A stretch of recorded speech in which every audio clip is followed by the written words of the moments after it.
Սալս ենք մի հատ։ Եղեռնից փրկված Հովհաննես Թումանյանը որդեգրել է եղեռնից փրկված 13 երեխա, նրանցից մեկն էր նաև խորհրդային Հայաստանի ղեկավար Կարեն Դեմիրճյանի մայրը։ Այս Լորենսուն որ լսեցի, միտքս եկավ մեզ Լորենսին։ Տեսեք ինչ է արել ինքը։ Ու գործի հետևանքը նայել։ Գործի որպես հետևանք։ Ինքը երբ որ Կարեն Դեմիրճյանի մայրը որպես ասենք որ երեխա, երբ որ որդեգրում էր ինքը չգիտեր ինքը ինչ է անում։ Եվ այդ միջավայրում, այդ գրական միջավայրում, այդ ջերմության մեջ մեծացած աղջնակը հետագայում կամուսնանար ու այդ ամեն ինչը կփոխանցեր իր որդուն Կարեն Դեմիրճյանին։ Կարեն Դեմիրճյանը իրան կարող է քաղաքական, չգիտեմ, հայացքները մաս սիրեն, թե չսիրեն, ինքը կոմունիստ էր, կոմունիստ չէ, բայց ես պետք է ասեմ, այս ժամանակ դու չէիր կարող կոմունիստ չլիներ ու լավ էր որ գոնե կոմունիստ լիներ Կարեն Դեմիրճյանի որակի եւ դաստիարակության մարդը։ Ու ընդհանրապես պետք է ասեմ, որ Զուրաբյան, Քոչինյան, հետո Կարեն Դեմիրճյան, այս երեքի շրջանում այն ցածկը, որ Հայաստանն է ունեցել, բոլորն էլ կոմունիստ են եղել, բայց բոլորն էլ հայ են եղել։ Այս ժամանակ է բացվել եւ Ծիծեռնակաբերդը, եւ կառուցվել է մետրոն, եւ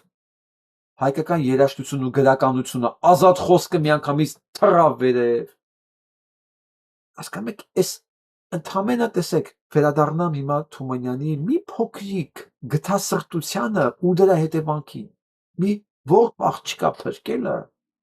հետագայում դարձավ մի երեխայի ծնունդ,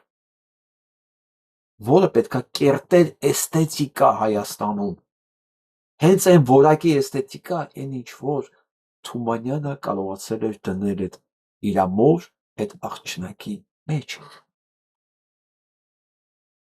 Որպեսզի մենք պատկերացնենք մեր գործողությունների հետևանքը ինչ կարող է լինի։ Դե հիմա արեք նայենք այսօր ինչ է դրվում այս նոր սերունդի մեջ։ Այսօր ատելություն։ Մի մոռացեք, հիմնական խոսույթը այս 8 տարի է ատելությունն է։ Հիմնական գաղափարը, որի շուրջ համախմբվել է Նիկոլին ընտրողը, դա ատելությունն է։ Ընդ որում ատելություն շատ նես վիրտուալ բաներ են, որ գոյություն չունեն։ Խոսների նկատմամբ։ Պատկերացնեք։ Կամ նրանց, ովքեր իրաց դեմ չեն, իրաց կողմը չեն։ Ինչ որ ստեղծված գոյություն չունեցող նախկինների նկատմամբ, ինչ եմ ասում նախկինների նկատմամբ, որտեղ նախկին գոյություն չունի, իրանք բոլորը նույնն են։ Ու ոչ թե սերը գործի նկատմամբ, սերը հայրենիքի նկատմամբ, նվիրատվություն չէ, նվիրվածությունը հայրենիքի նկատմամբ, հերոսությունը, ազգասիրությունը, ոչ, ատելությունը։ 8 տարի։ Ուստեղ մեծացավ սերուն ու կանայք։ Թեկուզ 50 տարիքի սկսեցին քֆուրներ գրել, հայոյանքներ գրել, անիծել։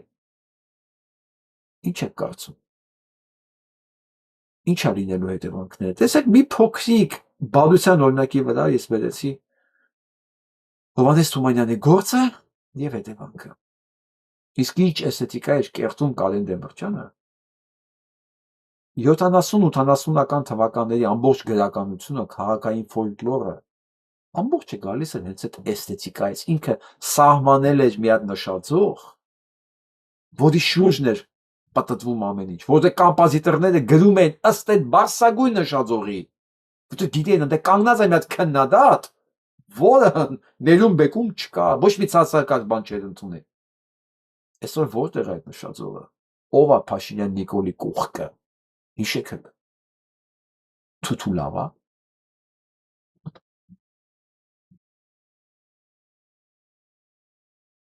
Դեմիրճյանի կողքի կանգնած էր Արմեն Բաբաջանյան, Ալեքսանդր Հարությունյան, Էդվարդ Միրզոյան, բոլոր այդ ժամանակի գրողները։ Խաչատուր Ավետիսյան, Հեքիմյան, կլինեք սա կողքով կանգնած։ Եվ հիմա հասկացեք, ինչ հետևանքներ է ունենալու դա։